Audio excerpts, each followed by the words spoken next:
Hello and welcome to today's episode. We are so excited for Coin Magic's most burning questions with Caleb and Jeff. What's going on, Jeff? What's up? I am glad to be here. I'm glad you're here. Oh, thank you. I was talking to the viewer. Oh, okay. You can be here Guess too. what? That's good. Yeah, I'm just kind of like wall decoration. I'm just gonna. No, but we called it. I called it Coin Magic's most burning questions. It was Most kind of a joke. burning. It's Yeah. it's kind of a joke, but here's the thing: is that we know we have some questions we want to go over that are common things of coin magic, common this or that type questions that open up huge discussion topics. Go over some of those, but we know that there's got to be some burning questions that our viewers have, and so this is your opportunity to ask Mr. Jeff himself. I'll put any input in that I can, but uh, put your question in the comment. If you have a coin magic question, if you literally are just like, what is a typewriter? If you literally are like, man, I wish I knew a little bit more about this, Jeff is the man to ask. So put a question that you might have about coin magic in the comments, and we have some questions that we're going to go over right now. All right. So Right now. Starting now. I'm gonna put away starting, my typewriter. put So it. some of these questions are going to show up in 2 weeks from snail mail. Exactly. Starting with number one, which I think is a very interesting topic. Close up or stage slash parlor performance? What would you Yes. prefer? Or what Oh, are what what are would I your prefer thoughts? personally? What are your Ooh. thoughts on approaches? What do you prefer? Kind of maybe how you got into either one first or whatever. Yeah. Yeah. My personality type has always been smaller is better, more intimate is better. Like there's distance. And I think that is what a lot of coin guys are probably drawn to personality type in general. That's not to say it's not a blanket statement, but that close up environment and coins lend to that. They're very personal. They are valuable. So you hand them out with care and that sort of thing. However, coins do amazing on stage. If I can take both sides of it, you think of like miser's dreams. They're very showy. They are very loud. They're large, loud objects. There he is. There's a man. And so on stage, you can get big, huge effects by displaying the coin to get light. Let's see if my stage lights in here are going to get light. You can get the light on the coin that can be seen across a large auditorium. And so it's tough to say, but for me personally, it's all about the close up. Close up. Okay, gotcha. Rick, we are asking pertinent coin magic burning questions. And the first question was close up or stage slash parlor? What's the question there? It's like this or that. What do you prefer, or This what or are your thoughts, or do you hate one? Do you like the other? that. I only have experience with close-up magic, so not saying that's better or worse, but I don't know. I've never performed on a stage, so of course that requires different things and different sleights and methods. Of course, your angles are different. The size of coin you use would probably be different. Probably so. That's a good answer. That's a good Yeah. answer. We do Point have is, it's versatile. It's versatile. It can go anywhere and create interest. well, we do have a thing I will hint at coming up that has to do with stage coins on stage. We have a new thing coming out. It's very exciting. But all I can do is hint about it. And that is it. That's the hint. But, but I think there's some very interesting thing. I think my answer on this would be definitely more close up with the coin work. However, I've always been fascinated by the stories of I think was it it might have been T. Nelson Downs or Henning Nelms or these different guys that would be doing like a scotch and soda or a copper silver transpo kind of thing in a giant auditorium because they found a way to make it play huge with people on stage and reactions and it's so small you can only the people right there can see it, but the whole auditorium can experience the distance that this thing travels and all this kind of thing. Yeah, I personally might argue. I mean, there's always an exception to the rule, and I'm not trying to be hard and fast. A lot of those days are kind of over. Like you can do it. We had talked about a previous live stream. You several live streams. You can do it with video camera. You can do it framing and whatnot. But the idea of um, leaving the audience in the dark to the actual effect and just going off reactions, I think that you're going to be like in sales, leaving money on the table. You're leaving an opportunity, a big opportunity that could be missed when there's another magician that has figured out maybe to do it from video camera or whatever to make that trick play very big. And so while you can definitely get reactions, I think you'd want to find ways in 2022 and beyond to make sure that the audience sees the effect as well. Personal Yeah, I opinion. think it's interesting because I my magic brain wants to say that it would be a good, like, one piece to add texture. Like, if Mhm. everything in your show was very visible and people Oh, could see okay. it, and then there was maybe one piece where, like, you had to rely on this group of people's freaking out and this other group of people are freaking out because the transposition happens, Yeah. that would be maybe interesting. Have you guys seen coin magic work well on video, like, on stage video? We've seen a lot of card magic do that, but Matrix. I've seen Matrix done multiple times, the overhand camera. Yeah. that's a If cool you that's guys a are familiar with Matrix, it's basically it's kind of coins across on the table by using playing cards to hide coins. And so by you cover the coin and then the coin is vanished, the coin's back. And that was not really, it's done on a tabletop. That was not a good explanation, but usually done with 4 playing cards. And so you might put them out in a pattern and then coins jump from one to the card. You can also do it without playing cards and just use bare hands to cover the coins and they jump around. And there's open matrix, there's all kinds of different versions. But that one does really well for a stage setup because you can put it big up on the stage and it's no audience management required. It's just you fill up the screen with the cards and the positions and you go. And so there's a reason that one's popular. I love that idea too because if you guys ever seen like the old video of like David Copperfield on stage doing like Dream of Aces Yes. with the camera, and it's just the camera like fills the whole screen stage, you know, and it's like Yeah. slow motion, the cards are moving. Like you could do the same thing with the Matrix kind of thing, I guess, you know. Yeah, wonderful, and think about it, and that played for millions of people, that special ran and, like, it just how well it just filled in the TV screen at home, so Oh yeah.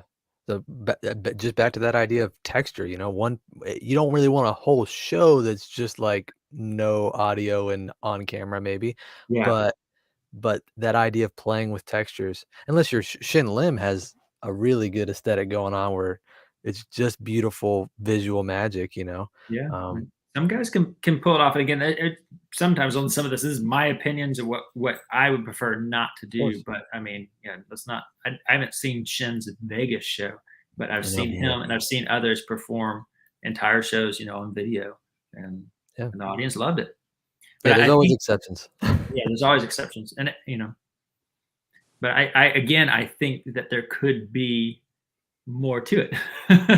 Mhm. Maybe not. Yeah. There's a lot going on there for sure. So like I said at the beginning, if you guys have a burning coin magic question, put it in the chat here and we will pick some of the best ones and talk about those. But we'll move right along to the next I was gonna topic. do a dot matrix like printer that time, but it wasn't. I couldn't visualize that for you guys. Yeah, I That's can't my visualize it. typewriter, Rick. Oh man. But anyways, Rick is on so frozen on our live stream again. do what? He's frozen again. He was frozen last week, and I think You missed the joke. Rick's been doing or Jeff's been doing like a typewriter like this whole time, and I don't know why. It's like it's just so the wrong century, but okay. Anyways, the next topic is which would you prefer or what do you think about one coin versus multiple coins? And this could be everyday carry, this could be doing a routine. What do you get more joy out of doing a one coin routine versus like a multiple coin routine? Thoughts? Rick, go. Uh, it just depends. I don't. I think most audience are. It's better to start with a one coin routine, maybe, because maybe people aren't prepared to see like coins jumping around, disappearing and reappearing and changing color. And but a one coin routine, it's like it's clear what's happening. It's and it's a good lead in for something like more impressive.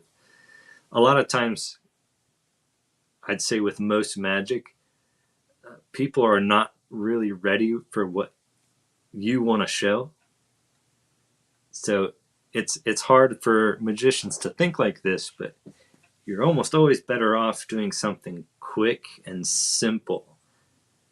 And by simple, I mean clear and direct, easily understood, rather than your favorite routine. Like, we forget about our audience. They don't look at magic every day like we do. You know, we love magic. It's our hobby. We read stuff on our favorite websites. You know, we know what's going on. So it's easier for us to look at, you know, any routine and decide if that's cool or not. But you show a regular person something like three fly or something, it's kind of like too much information to take in. I So, agree with that. Yeah. like I would say, oh, go yeah. ahead. I was just saying, like a one coin routine, it's very clear and direct, and it's one object. That's a great point. I would agree that what I would expound on is I like in general, and there's, man, I got exceptions for everything today. I feel like I got to put an asterisk disclaimer on everything. It's art, man. It's art. It's art. So you got to break the rules, right? You got to break the rules to create the beautiful art. Plots, effects where they can be followed, where something is happening to one coin at a time. Like, I don't necessarily need a one coin routine, though that can be the most simple and direct and everything Rick was just talking about. But the idea, lots of times I'll find myself where I've produced multiple coins where I've got 3 or 4 coins into play. It's now what I do. Do I do a coins across? I don't. If you guys know, I still to this day, we haven't released a coins across on the website, have we? I mean, like officially, like as a project, what Rick just lectured on. But like, we don't, like, it's not been my thing. Now there's some beautiful ones. What I'll do is I've got these coins into play, and now I'll take them apart one at a time, and I'll do some kind of spellbound and change this one into the other one. And so the coins will change one at a time, or this coin will become invisible. And now each one is separated. I've separated each condition so that each coin, so that you can focus in on each one and see what's going on. And then maybe there's a kicker ending where they all come back together. If that makes sense. So that, like what Rick is talking about, the audience can follow what's happening. Versus if you're counting out coins, this is coin 1, 2, 3, 4, that one gets boring. It's like, why is this guy counting something I can just listen to? 1, 2, 3. And then these coins are all kind of doing the same thing. This one flies, that one flies, this one flies, that one flies. And it's just kind of, it can get redundant. Again, there are exceptions to every rule. Of course. I really like what you were saying, Rick, about kind of doing something simple first, because I think one of the favorite things that I saw Garrett Thomas say was, you have to start when you're approaching people to show them magic, meet them where they are in order to bring them into your world. So you can't start with, like you're saying, all this, magic-y jargon and all this like stuff and showing them all the whole world. You bring them through like the first hallway in Willy Wonka's chocolate factory, just the hallway. And that leads into the factory. And then you show them the factory. You know what I mean? Yeah.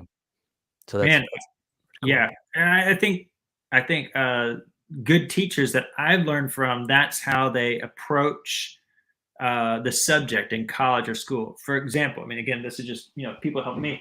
But this morning, my 5-year-old was in here and he found the chessboard. Most bizarre thing. He said, "Dad, teach me checkers. I want to play checkers." Okay, so we spent an hour this morning before school, and I'm teaching him how to play chess. And I didn't say, okay, this piece does this piece does this piece does this piece. Here's all the rules all at once. That would have like fried his little brain, right? I said, this piece right here, the pawn, it can move 1 space or 2 spaces. Show me. And we went through and we moved our pawns for a couple rounds. And then we then piece by piece, when they got engaged, then we talked about which one happened. And of course, he beat me because he's amazing. And then we played again, and he knew the rules. I'd question him and stuff like that. We played a second time. He beat me again, of course. Little guy. But anyways, it was just like the idea that I tried to draw him in, what you're saying, into the world. You can't unload everything all at once. Like, it's just too much to comprehend if it's a brand new thing to you. And magic is brand new to 99% of your audience. 100%. Well, we have another really good question that came in, and that is from Matthew. He says, can you recommend any great women coin magicians? Go ahead. Yeah. That is something that is notable, Matthew. In our coin magic community, there are not a ton of women that are would call themselves, I'm a coin magician or whatever. It's just not very common, right? I do know a few, and Rick and I have reached out to a few ladies about doing some projects with us, because we would love to have anyone. And again, the invitation is always open. We say it on a lot of live streams. Feel free to submit information to us. So one woman that comes to mind is Inez in Spain, Inez Lamaga. She's awesome. She's met her at the 4F convention several years ago, and she just had mad skills and knew how to manipulate coins in a way that represented who she was as a performer, and that just spoke miles. And really, I was impressed by her work. So awesome. That's awesome. And then there was another quick question, which was, just keep them coming. Yeah. What's your favorite, they say, gag or segue when you like drop your coins, or maybe you have a misstep in the sequence or something? How do you? I've never dropped a coin before. So Rick, do you have any way to? I'd say the best thing to do is don't address it. Pick the coin up and keep going. Because you don't. Why would you draw attention to a mistake? I mean, it's just like really quick, pick that coin up. Hopefully it didn't roll away. But, whoops, pick it back up and finish what you were doing. Like, there's nothing that should be said, or, I mean, that's what I do. You could, there's that old thing in Bobos where you sweep it under your foot for you to vanish out of it. But I mean, that may not fit the particular routine you're doing. But if you want to like pivot away from the routine you're doing because you made a mistake, you could try that out. Good idea. Yeah, absolutely. I just say keep going. Yeah, keep going. I mean, the best thing that you can do is get out there and perform more so that it happens less. If that makes sense. Practice, but particularly practice before a live audience. And that's just because it changes everything. It changes. I used another example of my kids. We were at baseball practice the other day, and we're practicing throwing the baseball across the field to first base to get the out. If you ever played baseball, there's a runner running the base. You throw it to get him out. Well, we were doing that without runners. And so the kids would pick up the baseball, it's hit to them, they pick it up off the ground, they throw it to the guy at first base, he'd try to catch it. Again, they're young, they're learning. So we do that, then I give them a live runner. We ask another kid, hey, come over here, you're gonna run the bases. As soon as we put that live runner on, instead of throwing the ball, they pick up the ball and they run and try to play tag, and they try to tag him with the baseball. They drop the throw. And of course, now the runners are getting faster and they can't catch them. So it was just a different situation. So practice it, but go out there and practice it live, because your fingers, your skin tone, your anxiety, your blood pressure, whatever is going to be different when you go perform before live people. So the best thing to do, and I don't know if this answering the question, is get out there in front of a live audience, because that's when you're going to learn to control your anxiety, control your blood pressure, control the tension in your hands and the sweat and things like that, and make it more normal so you don't have as much. But I think, if I make a mistake, and again, it's not as frequent as it used to be, right? Because I've been doing this a while. But if I make a mistake, I own it, I think that people respect honesty and ingenuity, not ingenuity. They might, but integrity, So The best thing though is if you get out there and practice in live performance, you'll find your drops will go to a minimum. And Mhm. so I hope that Yeah. kind of answers the question. Yeah. And also another answer to this question is it depends on your character. And when I say Mm. character, I don't mean like a silly, not necessarily like a silly theatrical character, but who's the character that you're performing as. And a lot of times, many magicians, we perform as ourselves or an amplified version of ourselves. And so, like, how would you normally react in this scenario? I was literally performing for some friends yesterday, and it was a windy day outside, and I think I got the cards back and started shuffling or something, and a couple cards fell off the top and got blown by the wind and landed on the ground, and I had to pick them up, and so I was like, "Oh, sorry, my mistake, that's okay, I'll get them," and I picked them up Yeah. and just smiled and kept going, and it was a non-moment, like, nobody even registered, nobody spoke about that afterwards or anything like that, you know? Yeah. The worst thing you could do is bring that back up at the end. Hey, sorry guys, I made a mistake. Right, Because then you right, remind them of something they probably forgot about because the magic was a level up here event and the mistake is down here. mhm. So talk about this, get them talking, remind them about the magic moment, not the little piddly mistake. I mean, And this is just a great opportunity to say that's one of the coolest things I think we can do as magicians is not even just the mistakes, but serendipitous things that happen that make the magic even stronger. yeah, We can rewrite the memory of the effect later. Like when they tell the story, they're going to go, "Oh man, and then they did this crazy thing." You see that a lot in card magic. They'll say, "Oh, and remember you shuffled and all this kind of stuff." And yeah, it's like they shuffled, but then you handled them, but you don't say that you handled them afterwards. You just say you shuffled. And yeah. you kinda like with And coin that's magic. scientifically proven stuff there you're talking about. That's not that's true stuff Yeah, for sure. but that kinda goes to our next question, which is, similar to the, user generated. Our question was gonna be, do you prefer slick coins or textured coins? And Ryan over here has a question about that. He says, "Do you guys notice that the head side of most coins creates more friction against the hands than the tails, especially when producing it from finger palm? Do you have any tips for that?" Hmm.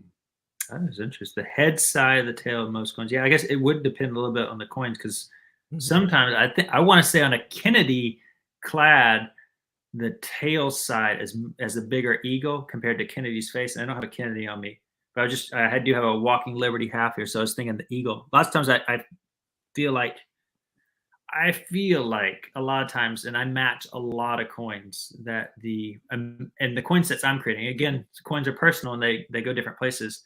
That I feel like the tail side, maybe the opposite, is some of the stuff I find out, but it could depend on the coin. So no, that's interesting. I haven't really thought about it affecting my magic so much. I do have theories on it. My theory is that it's natural for people to look to the head size of the coin, and maybe you guys have heard about this. Like if I have a gimmick coin, I want it in tail side because the tail side is less interesting. And so look if you have old silver coins. This one is not an example, but I have a theory because a lot of times dates get rubbed off where other details don't get rubbed out. So I have a theory over 100 years, people naturally pick up coins with the head side up and they hold it oriented with their fingers on the date. And so after thousands and thousands of rubs, the dates are usually, not always, but oftentimes the dates and that rim side of the date is the first side to wear down. And I think I could statistically prove this if I went to the warehouse right now and looked at the coins we have in stock. So that's been my take on it. Again, depending on how you are as a performer or what you do, maybe if you're performing, you like to look at the head side yourself, you might actually put more rubbing on the head side and make it softer, or the tail side. Maybe if you're used to displaying head side out for other people to enjoy, you might make your silver coins. Because guys, if you have a real silver coin, they're soft. And if you're practicing with them every day, you will manipulate the silver. You're going to soften that coin in a matter of years. A couple of years of practice is not much for some of us guys, and it'll change your coins. Your coins will change each other. They'll rub against each other. They will fix some of their own burrs and the edges. You'll kind of notice that when you carry them every day, particularly in like a traveler wallet, you'll notice the coins will kind of repair themselves. They will live in community together. They'll get to know each other, and certain coins will be the ones you look for when you do certain sleights, like which is what Ryan is mentioning here. But no, I appreciate that insight, Ryan, and I will think about it. I know that there are you can train your fingers just like Braille to tell which side of a coin is, if it's heads or tails. Like that could be a magic trick if you want it to be. So But I think also that another, aspect of this is part of another live stream that we did a couple months ago about hand condition.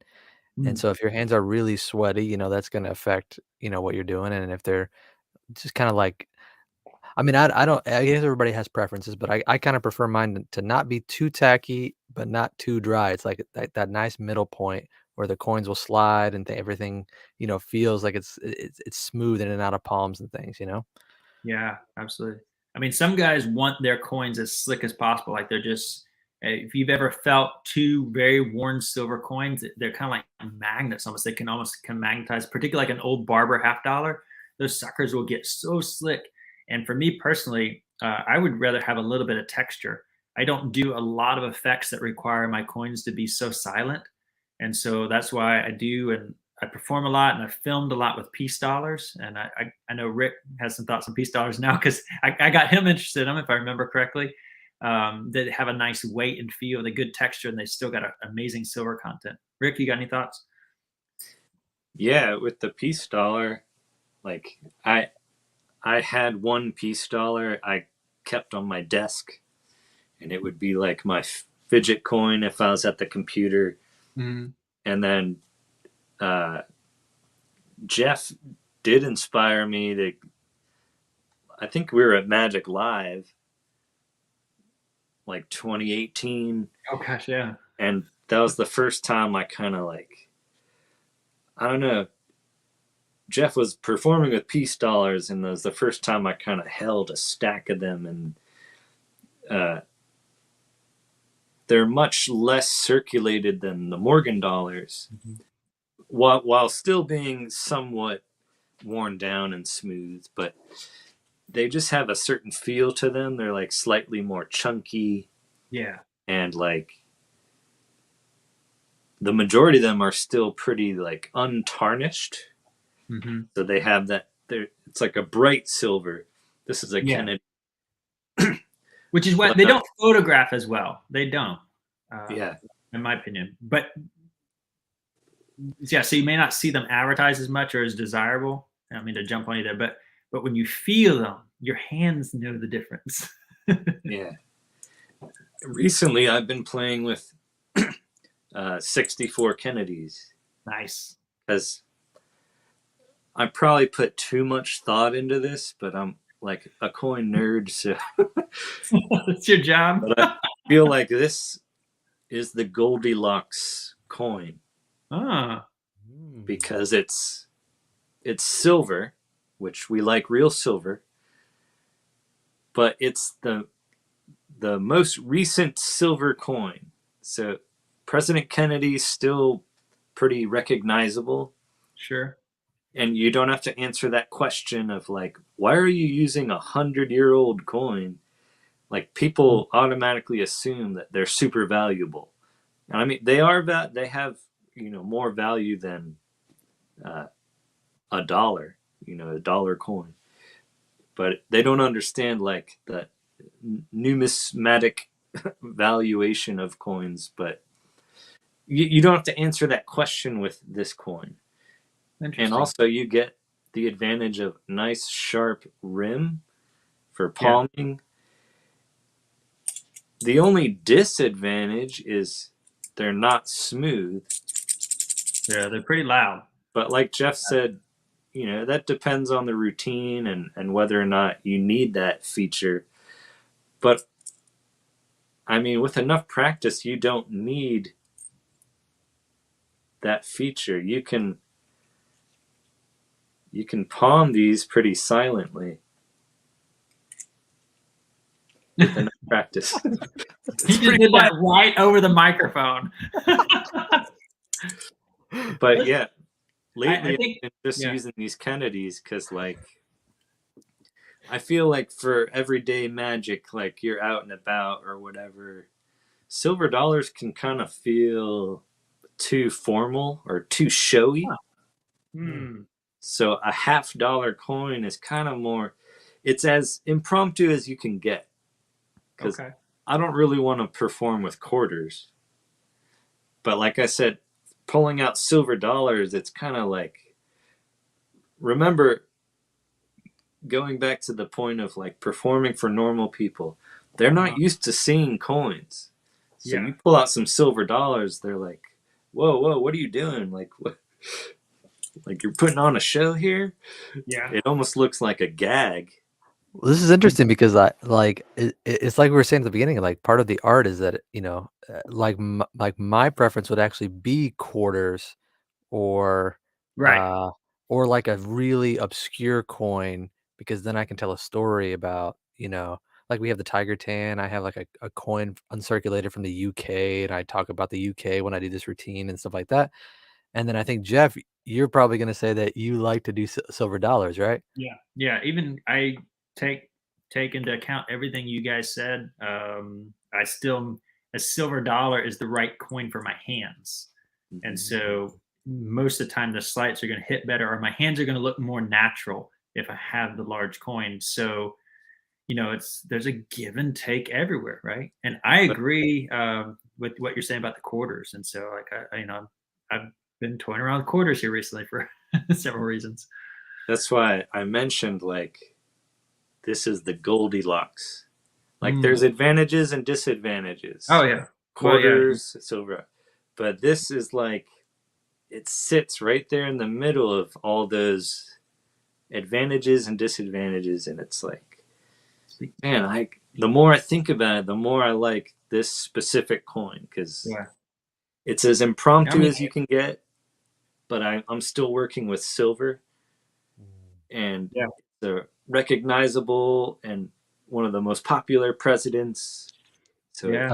I love how we put so much thought into this. Like you're saying, you were like, I probably think too much, but we no have one so cares. many. It's like any kind of other art form. People are Yeah. collecting tools, for example. They're like, I got this one tool for one thing, but I really like this hammer, but I got this one tool for the, you know what I mean? The painter is thinking about this with his brushes or her Mhm, brushes. Like the photographer is certainly thinking about this with their lenses and the mhm, tools.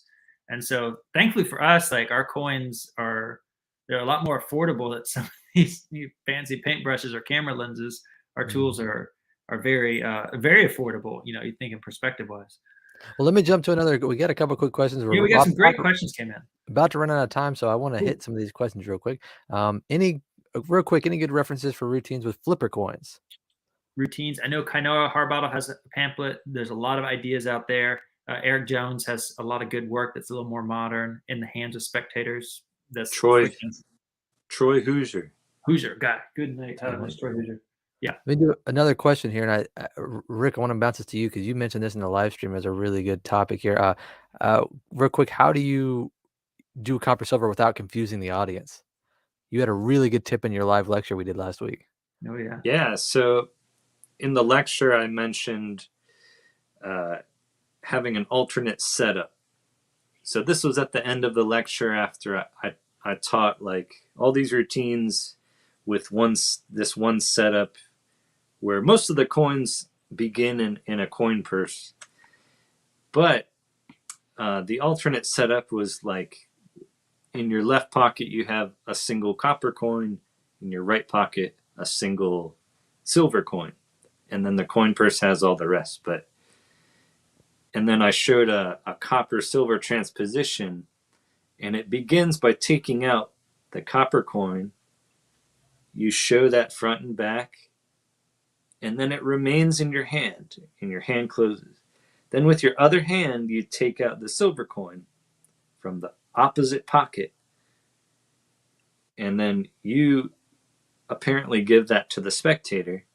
So the psychology behind it was the one coin came out of this side of my body from this hand and it Mm, remained in that hand. And then right. the other coin came out of this side with this hand and I gave it to you.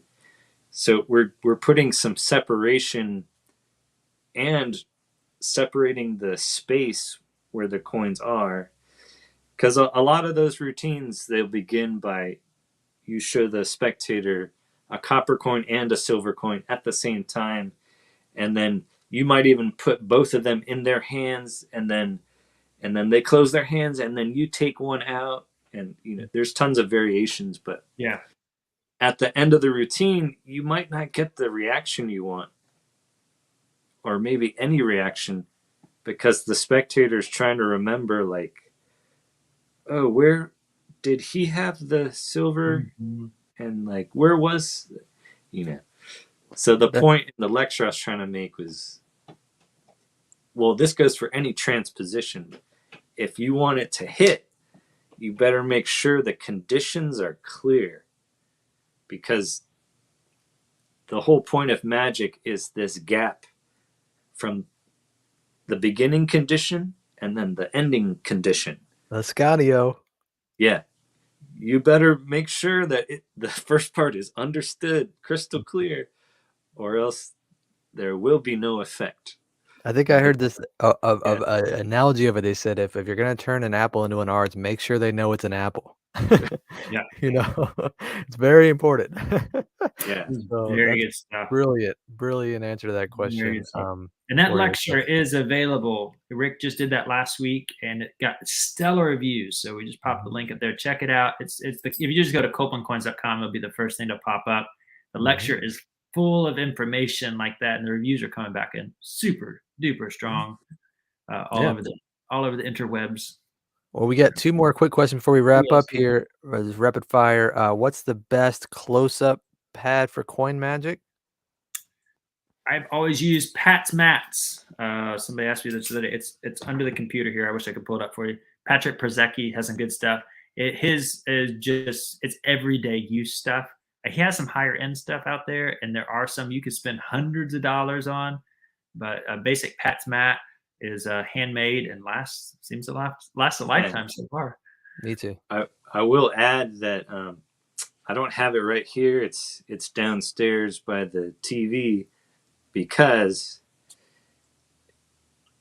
I like it for sitting at the couch, but it's about, I don't know, 1 foot wide by like 8 inches deep, and it folds in half. Oh yeah.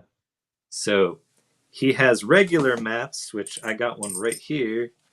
This is kind of your traditional standard mat, but he's got all these other ones. They actually fold, and it doesn't leave a crease in the middle.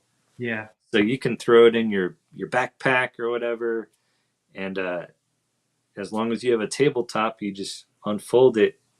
And I like the size of it. That's why I keep it downstairs. So if I'm watching a movie, I scoot the coffee table up close, and I unfold this little mat. It's just the right size. You're not taking up a big space. Perfect. So, exactly. Perfect. Look he has both of those options. I think he has maybe a trifold mat. He does. A really big one. Yeah, we got to talk with Patrick. Maybe we can do something with him. It'd be good to have something like that on our site sometime for sure. We got one final question, and we're going to wrap up. The last question is from Shiloh. What's up, Shiloh? We prefer in-the-face technique or more old-school waist-height blocking? I'll go to you, Jeff.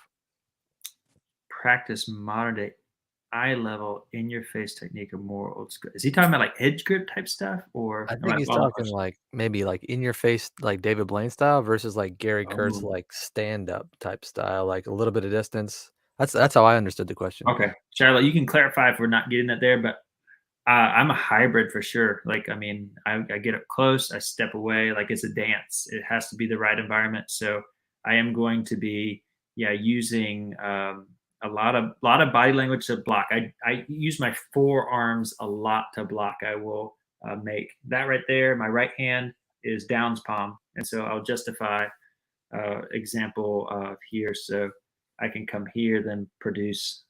I don't know if that's making sense with a small coin off camera, but I will use my forearms for sure to block. I will use the spectator's upper body to block if I have to do something that is nefarious, sneaky below the waist. So I hope that answers your question. But yeah, I'm usually standing. So it's some of the stuff is up here and some of it is like from above looking down in the hands. Yeah. Remember, guys, I am with shoes on, I'm at least 6'4" tall, maybe 6'5". So I am usually True story. above people and they're looking into my hands. So take that into consideration. Most people are looking up at my magic. So I have to step back to make better angles, or I have to come in tight to limit angles.